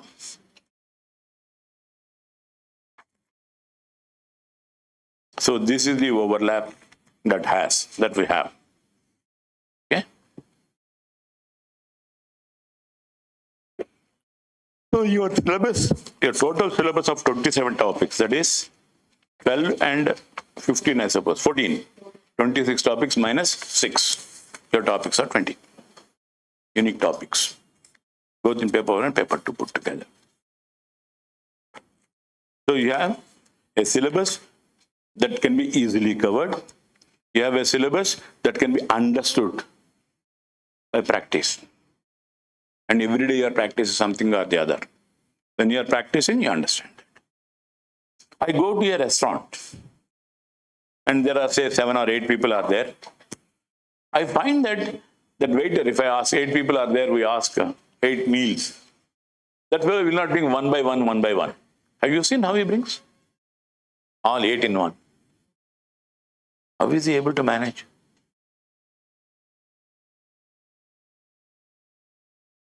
See? Efficiency. So public administration revolves around 3 concepts. What is economy, efficiency, effectiveness in public affairs? That is what is the basic idea of public administration. Right from the first day, 1887, Woodrow Wilson was saying the same thing. 2023, even I am saying the same thing, economy, efficiency and effectiveness also.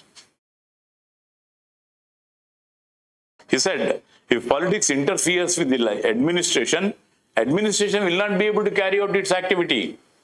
As just now I gave an example, 100 houses have to be given. If a politician comes and interferes and says, give it only for my party, and another party fellow comes and says, give it only, say for example, both come from the same political party, both are rivals. What will you do? See? So what is required is that common sense, and administration has its own way of dealing with the things. And when you are there, when you are dealing with the things, you should also know certain things. The judiciary also supports you.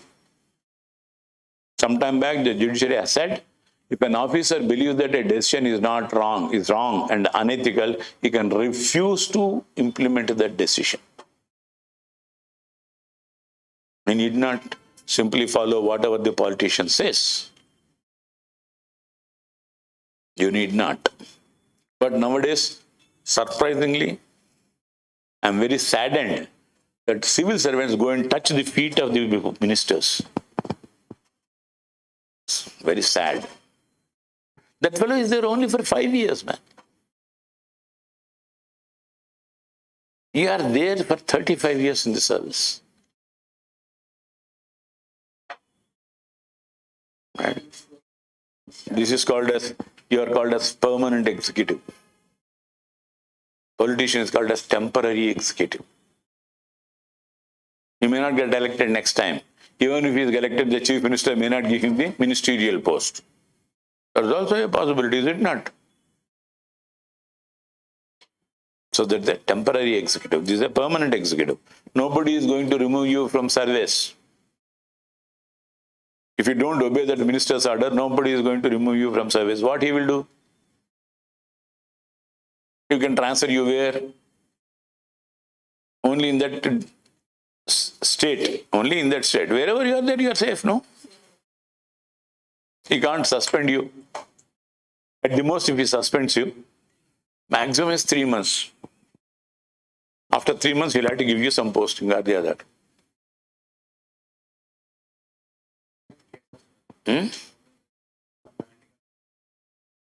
If you are not involved in anti-corruption, why should you be bothered? Let there be as many cases as possible. If you are not corrupt, how are they going to punish you? You see? But what happens is, ఒక సామెత ఉంది, పువ్వులతోటి ఉన్న నారకు కూడా దెబ్బ తగులుతుందట. Politician పువ్వులతోటి కడతారు కదా, ఆ దారానికి కూడా దెబ్బ తగులుతుంది కొడితే. మీరు చాలా మంచివాళ్ళు కావచ్చు, కానీ పాలిటిషియన్ తోటి ఎప్పుడైతే చేతులు కలుపుతారో మీకు కూడా దెబ్బ తగులుతుంది. For example, Srilakshmi, youngest civil servant. She has not applied her brain. She was influenced only by Rajshekar Reddy or whatever is Jagan Mohan Reddy or whatever it is that. Right? And he has been jailed. Look at Somesh Kumar. He has been transferred. He does not belong to Telangana itself. He is an officer belonging to Andhra. He should have gone to Andhra. When the DOPT said that you'll have to go to Andhra Pradesh, what did he say? No, I won't go there. If I go there, I will be punished. Because he has done something wrong. Huh? No, the court proceedings are going on. Unless until the court says they can't. Nobody can be dismissed unless until there is a final verdict. The process is going on. So Somesh Kumar says, son, I won't go. Because they have joined, they have some vested interest. So I don't want to go there. If you have worked to your rule, you have simply followed the rules. What is there? Wherever you are there, you work the same way. Is it not so? We have a system called rule of law. Law rules, not the individual. Right? There are several issues there. These are the issues that may come in your topics. So you'll have to see what, say for example, recently Tamil Nadu governor dismissed a minister. Does he have the authority? See? Supreme Court has given certain verdicts. How are they implemented? One of the verdicts of the Supreme Court, I remember, is that religious structures should also be moved if they are obstructing traffic.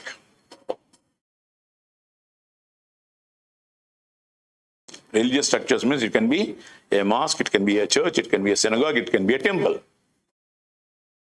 If it is obstructing traffic flow, it can be moved. Should be moved. How many are implemented? The decision. You are from Hyderabad, all of you? Have seen Bashir Bagh, Chaurasta? Where is the temple? Right in the middle. So you will take a road by the side, but don't touch the temple. Sentiment. How are we following the Supreme Court orders? It's the highest judicial body. Sometimes governments also refuse to follow the orders of the Supreme Court. There are mechanisms what should be done. The moment you open a paper, you will find something or other with the government. Is it not so?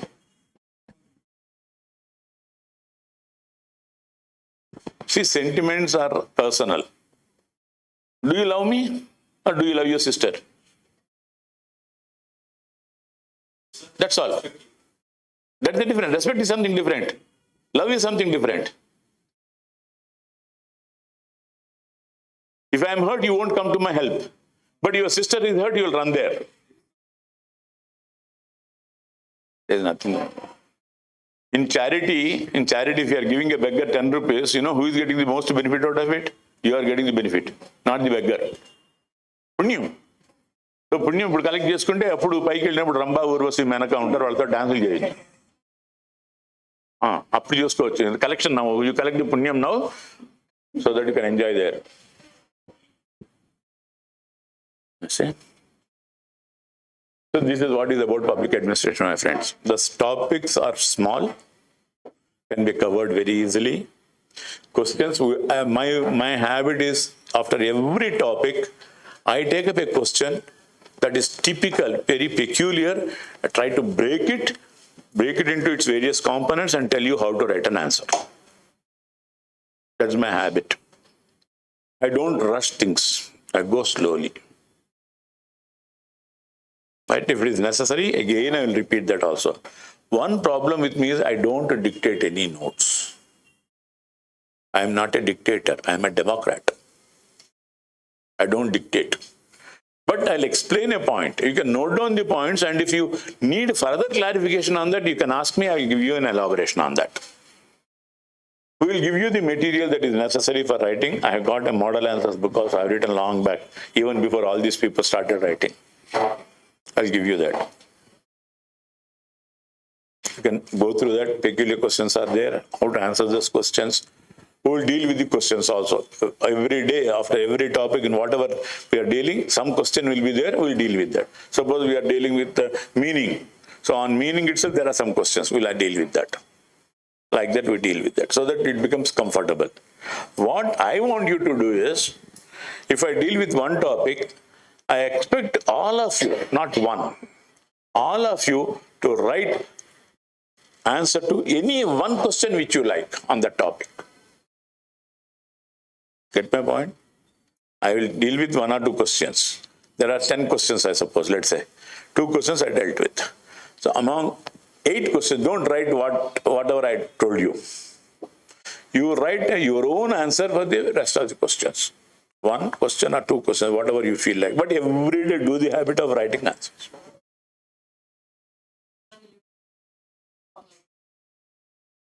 Like 10, but you said you explain one. Like, will you provide those questions? You can take a book. There's a booklet, public administration question booklet is there. So I will also get that. So in that, whatever you feel like, you can choose on that topic, you can choose and you can write. If you want me to give a question, I will also give. Because, I don't know whether this is a refresher course or this is a regular course. I do not know. I have not. We have been talking of a regular refresher course or something like that. If it is a regular course, when this one is going on, after one topic or the other, we will have a test. You can have a test after one topic. So the substantial, this one will be covered. Sometimes it's one topic, sometimes two topics are clubbed, sometimes three topics are clubbed. Like that, we can have a test.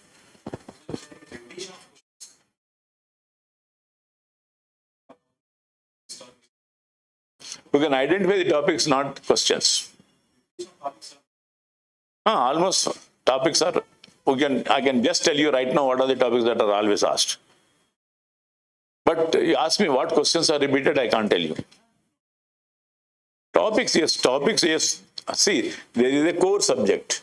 Now, core is always asked. Core is always asked. We won't go out of the basics. If you answer the question rightly, you get high marks. No, strategy will come only when you write an answer. Suppose there is no universal strategy. Right? You write an answer. I find that you are doing something wrong. I go through it and tell you what is the strategy that you will follow. What he does is something different. He focuses the question in a different aspect. So then I tell her what is the focal point she is missing. So strategy cannot be a universal strategy. It's tailor-made, custom-made. Unless you write, I can't give you a strategy. Right? There's no need for mugging up. There's no need for quoting thinkers. You need not quote, this fellow has done that fellow has done this. No, you need not quote. But if there is a quotation, you know who that person is, you can always quote.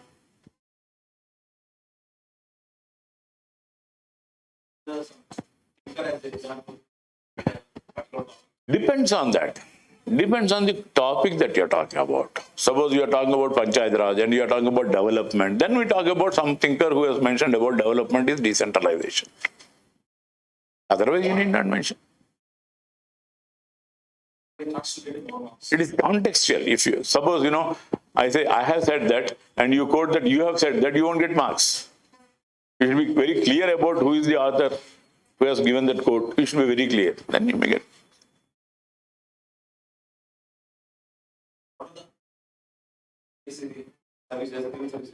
What are the other options? If you don't get the civil services, one thing is you can start your own business. It will be more efficient. It is in your life. That's what I said, is it not? The subject of your life.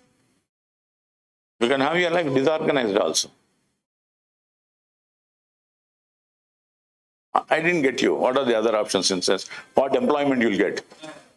You can start an institute like this. Like everybody has done. Or you can become a faculty.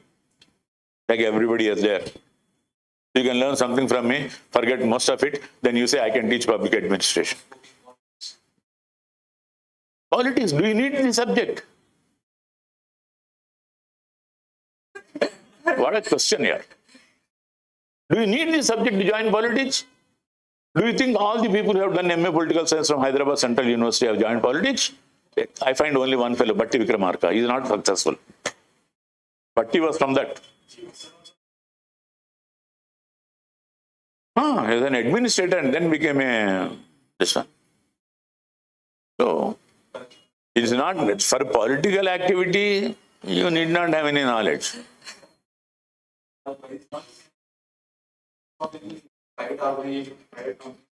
See, it depends on your own talent. I'll tell you. In Indian Institute of Management is the highest center for management studies.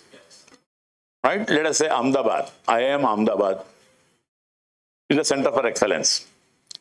And I find that in the batch, one fellow gets 1 crore package, another fellow gets 10 lakhs package. Why is that? On their skill level and the depending on their skill level and the process there. Skill, not skill there. Is ability to communicate themselves, selling themselves. So one fellow gets 1 crore package, one fellow gets 10 lakhs. That is not because of the teaching. That is because of the personal qualities and how he presents himself, what is his ideas, how he is able to be innovative or whatever it is. Just so it is something, your qualities are more important than what is taught.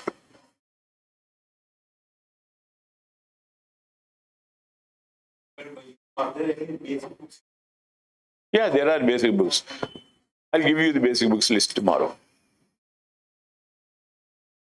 Why is that? You are a reporter or something like that? You seem to be having a questionnaire. So you want to go and join some other institute. So why should I tell you that? Why should I give my USP?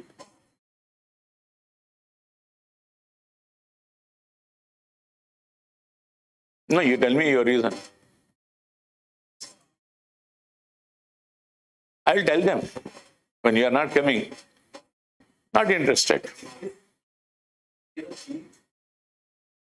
But it's also but I was doing a class in a week. Okay. And they are giving a different student of the system. They are talking like Every institute believes that you are a student of that institute. they are So you are keeping them in a dilemma. It's a buyer's market, huh? Then you want to bargain. How much fee you will give me? Huh? in the meantime, other they often do a forget that here I think even the books list also should be there in that book. Service book list. Just see. That book list, if they have given you a brochure, there should be a list of books. It's there.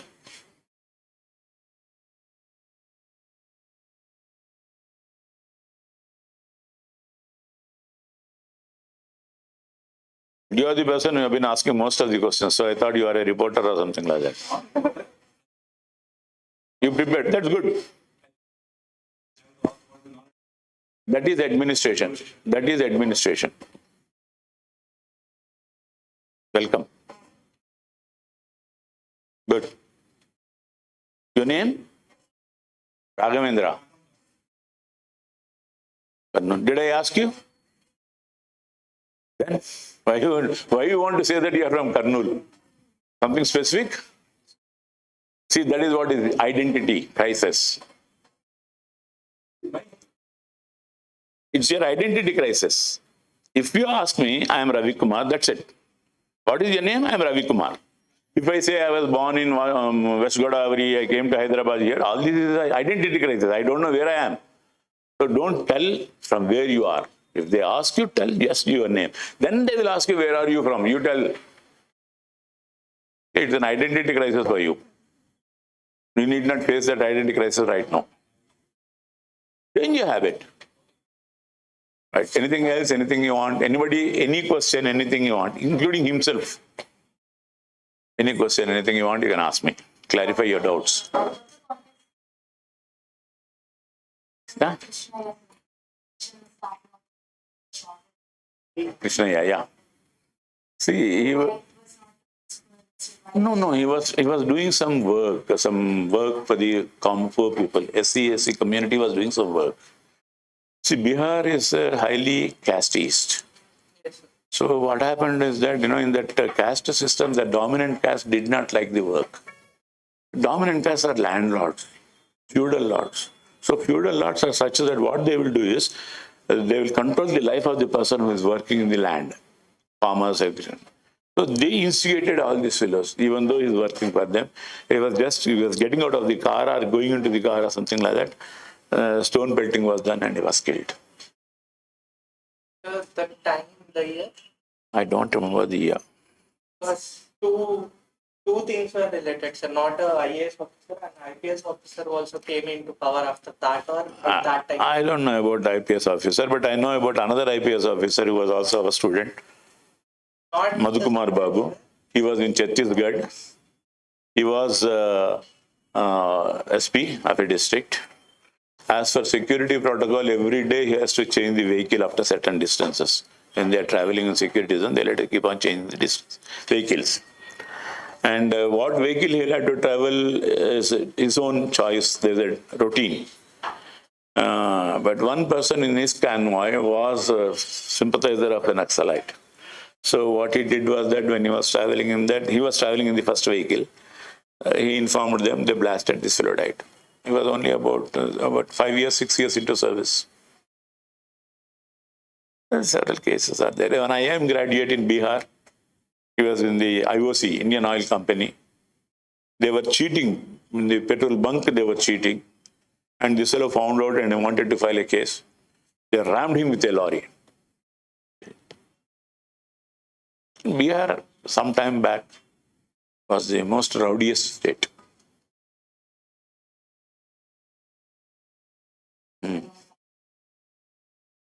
Then the Bihar slowly came into control by a IPS officer led called Amit Lora. I don't know. IPS Amit Lora. See, there are several cases. Even in Vijayawada, and don't go to Bihar, even in Vijayawada also, we had so much of anarchy. It was K.S. Vyas who brought it down. He is known as the local hero of Bihar. Possibly. IPS Amit Lora. Possibly. Now currently is serving as IG for Bihar only. Possibly. So that is the case of Krishna. So sometimes, when you are doing something good, somebody is, there's no pain without gain. There's no gain without pain, sorry, the other way about. So whenever you are doing something, you are hurting somebody else. So those people, no, something.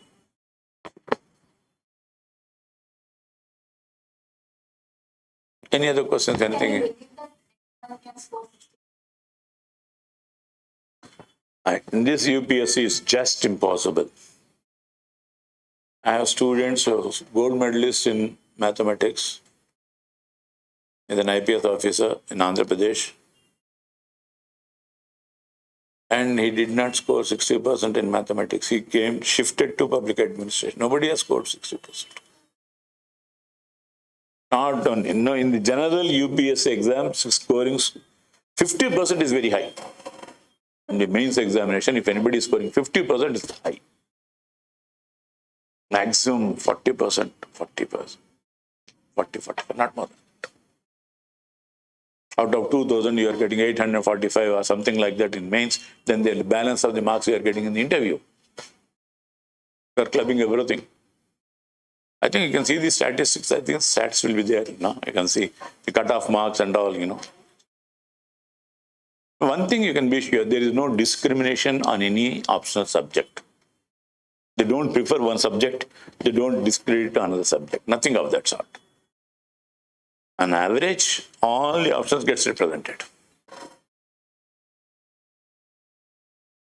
So they go by a different, as I said, optional wise merit is prepared, then coupled with this one, then they'll go with that.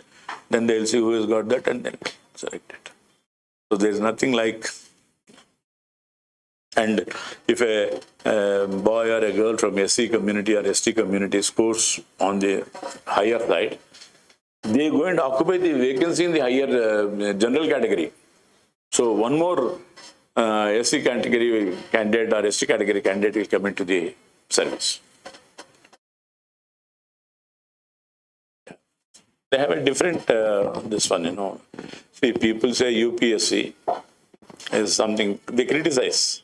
But UPSC is one agency which has been doing its job very effectively.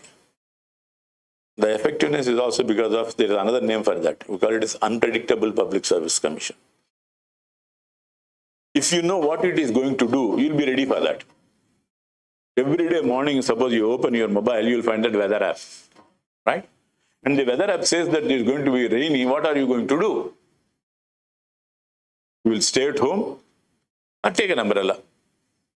You are prepared.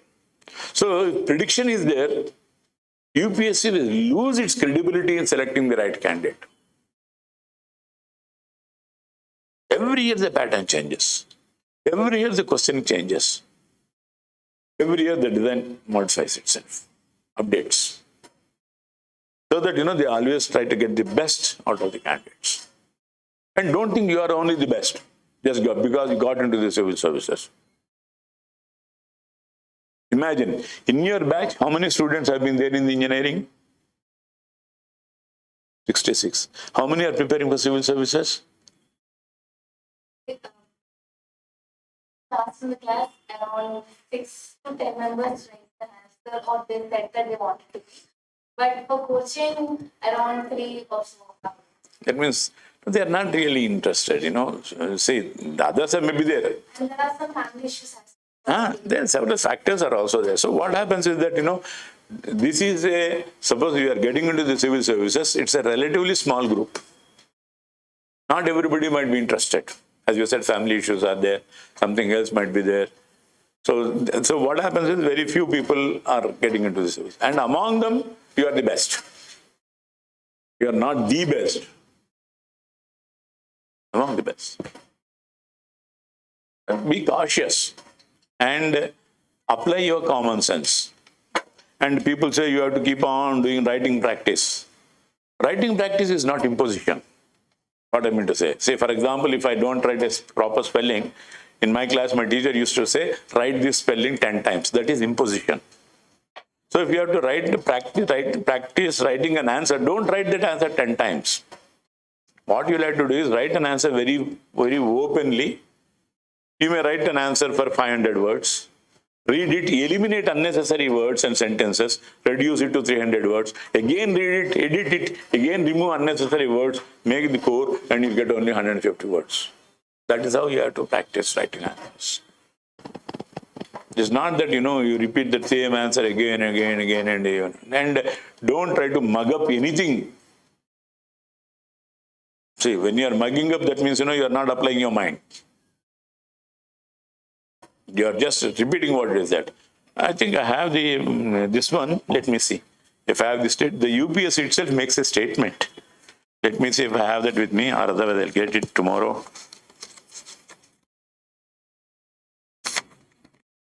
I'll read out.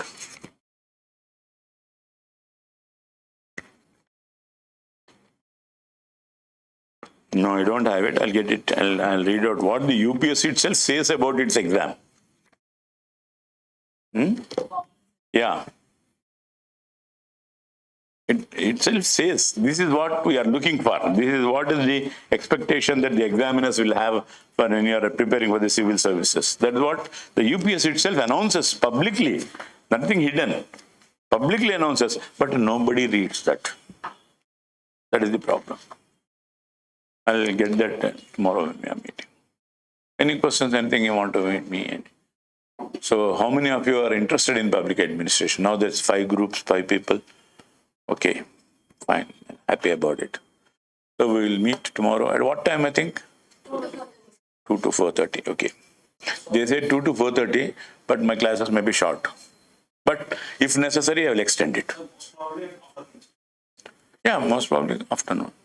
So generally what happens is, if I break a class, I would like to break a class at a particular point where your understanding level will get saturated. Break it and again resume. So it may not, they say 2.5 hours, it's not particularly for me. And I am the oldest faculty. Very old, age-wise also, knowledge-wise also. I said old is gold, no? So they don't restrict me. That's one thing. That is one of the reasons why you stick with one institute. I've seen every institute in Hyderabad. So what I'll do is, they leave it to me, my discretion.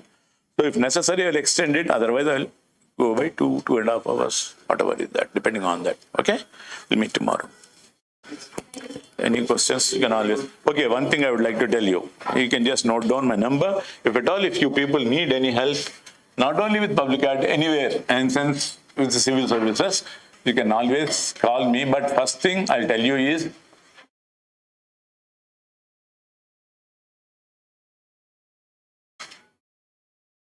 that's my number. WhatsApp also. But first thing, if you are calling me, you should send me a message, tell me who you are. Then say, sir, I want to call you. I will call you. Then you can continue the conversation or save my name or whatever it is.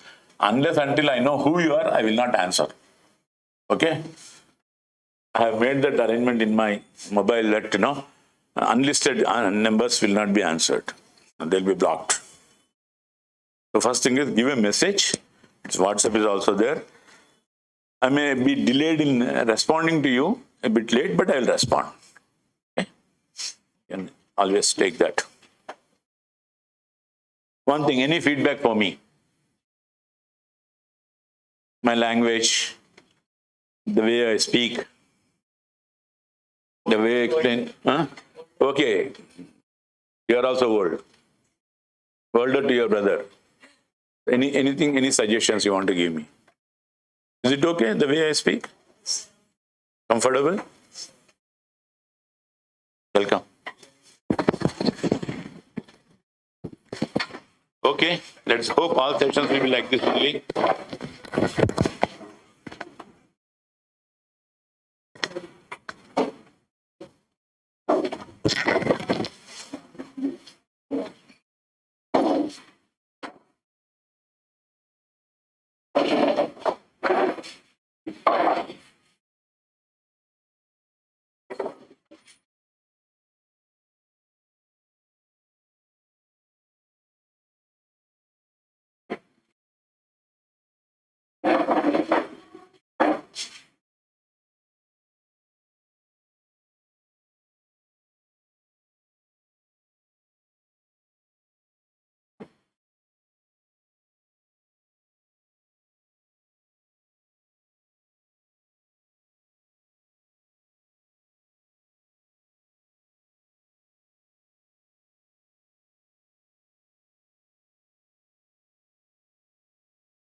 Of చేయాలా?